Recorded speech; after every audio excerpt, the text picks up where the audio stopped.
128 question.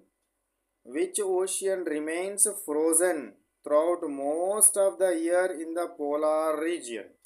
So polar region లోపల ఏ సముద్రము పూర్తిగా గడ్డ కట్టుకొని ఉంటుంది, సంవత్సర కాలం పాటు గడ్డ కట్టుకొని ఉండేది ఏంటిదంటే ఆర్కిటిక్ ఓషియన్. ఏ ఓషియన్ సంవత్సర కాలం పాటు గడ్డ కట్టుకొని ఉంటుంది? ఆర్కిటిక్ ఓషన్ గడ్డ కట్టుకొని ఉండడం జరుగుతుంది. సంవత్సర కాలం పాటు మంచుతోటి గడ్డ కట్టుకొనే ఉంటుంది. నెక్స్ట్ 129th క్వశ్చన్ చూడండి. What happens to the day and night lens in polar regions during summer? So summer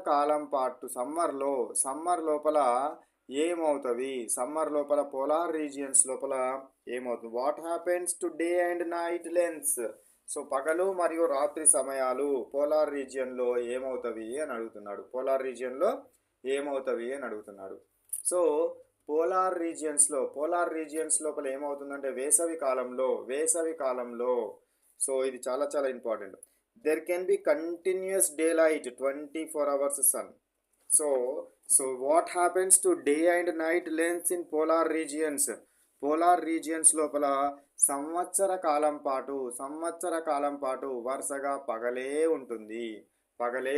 సూర్యుడు అస్తమించకుండా వరుసగా పగలే ఉండడం జరుగుతుంది అనేది గుర్తుంచుకోవాలి. Continuous daylight. Next one.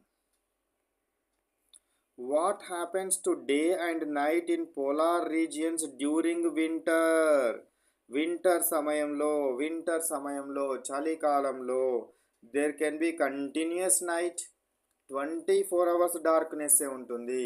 చలికాలం లోపల ధ్రువ ప్రాంతాలలో చలికాలంలో 24 గంటలు వెలుతురు లేకుండా చీకటిగానే ఉంటుంది. 24 గంటలు వెలుతురు లేకుండా చీకటిగానే ఉంటుందనే విషయాన్ని మనము గుర్తుంచుకోవాలి. ఓకేనా? నెక్స్ట్.